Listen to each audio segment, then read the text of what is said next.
زندگی میں، ہمارے معاملات میں، ہمارے روزمرہ کام میں ہمیں بہت سے مواقع ایسے ہوتے ہیں جہاں ہمیں بات کرنی ہوتی ہے. گھر میں کوئی مہمان آ گیا تو اگر گھر میں کوئی فیملی ہے، ممبرز بیٹھے ہیں کھانا کھانے تو بات کی، اور اسی طرح ٹی وی دیکھنے آپ بیٹھے تو بات کی، کوئی دینی مجلس ہے تو بات کی، یا آپ نے کسی کو فون ملایا اور آپ کو بات کرنی پڑی. یعنی بہت سی مجالس سے آپ کو گزرنا پڑتا ہے. اس کے بارے میں جو دعا ہے اس کی بہت فضیلت ملتی ہے. آئی ہوپ کہ آپ کو یاد ہوگی، ورنہ آپ ضرور یاد کریں.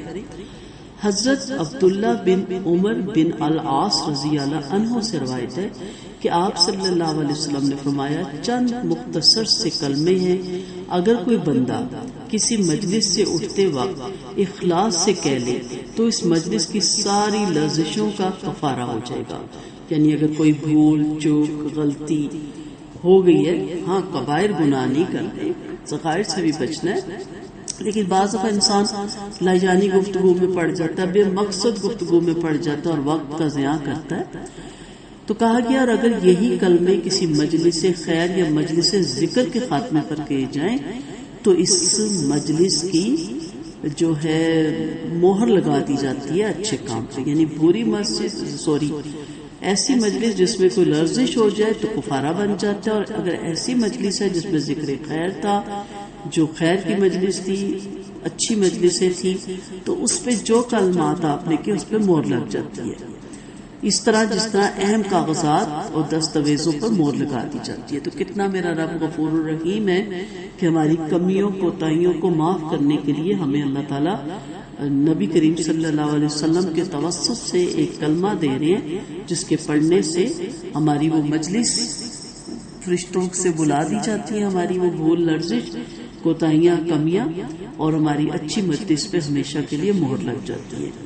کلمہ آپ کو پڑھ کے سناتی ہوں، لازماً اس کی عادت ڈالیں. آپ فون پہ بات ختم کریں تو اتنی آواز میں کہ دوسرا بھی بندہ سنے، آپ اس کو ضرور پڑھیں. اسی طرح آپ کے کوئی گھر آیا بیٹھا اٹھ کے جانے لگا تو آپ اس کو ضرور پڑھیں، اور آپ کسی کے گھر جاتے ہیں تو اس جب اٹھنے لگتے ہیں تو اس کو ضرور پڑھیں. اس کی جو کاؤنٹنگ ہے وہ تو آپ خود ہی کریں گے، کیونکہ ایک لفظ پہ 10 نیکیوں کا ثواب ہے. اور لیکن یہاں ہم نے دیکھا کہ اس مجلس کے گناہ جو ہیں وہ دھل جاتے ہیں، اور اگر اچھی مجلس ہے تو اس پہ مہر لگ جاتی ہے. سبحانک اللہم وبحمدک اشہد ان لا الہ الا انت استغفرک واتوب الیک.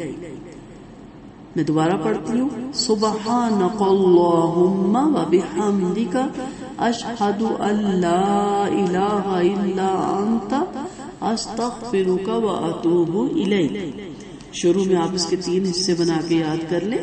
پہلے آپ اتنا کر لیں، سبحانک اللہم وبحمدک. جب اچھی طرح یاد ہو جائے تو پھر اللہ الہ الا انت، اور پھر استغفرک واتوب الیک.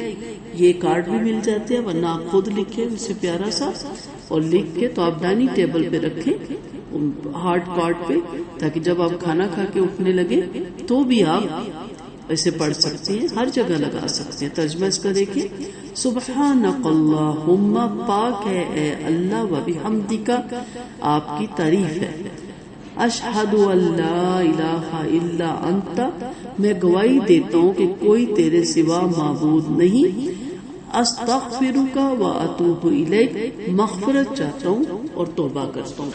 اب بظاہر یہ چھوٹے سے الفاظ ہیں، ایک کلمہ ہے، آپ یاد کر لیں. میں نے جیسے ہمیشہ کہتی ہوں نا، آپ کہیں گے کہ بار بار آنٹی دہراتی ہیں، اس کے لیے باوضو ہونا ضروری نہیں ہے، اس کے لیے قبلہ رخ ہونا ضروری نہیں ہے، اس کے لیے اوقات کا شامل ہونا ضروری نہیں ہے، ان گھڑیوں کا ہونا ضروری نہیں ہے، موسموں کا ہونا ضروری نہیں ہے، مہینوں کا ہونا ضروری نہیں ہے. یہ تو آپ چلتے پھرتے، روز تھوڑی مجلس ہوتی ہے، جو کبھی کبھار کوئی آتا ہے یا آپ بیٹھتے ہیں، تو جب اٹھنے لگے تو آپ اس کلمے کو اونچی آواز میں پڑھیں، اور بچوں کو بھی یاد کرائیں، خود بھی یاد کریں، تاکہ ہماری جو غلط مجلس ہے، غلط سے مراد جہاں ہم کوئی غلطی کر جاتے ہیں، کوئی لفظیں کر جاتے ہیں محفل کے دوران، ہنسی کر مذاق کر جاتے ہیں، یعنی کام کر جاتے ہیں، اس کا کفارہ ہو جائے اور ہماری جو صحیح مجلسیں ہیں وہ ہمارے لیے ہمیشہ کے لیے اس پہ مہر لگ جائے۔ وآخر دعوانا ان الحمد للہ رب العالمین، سبحانک اللہم وبحمدک، نشہد ان لا الہ الا انت، نستغفرک ونتوب الیک۔ السلام علیکم ورحمۃ اللہ وبرکاتہ۔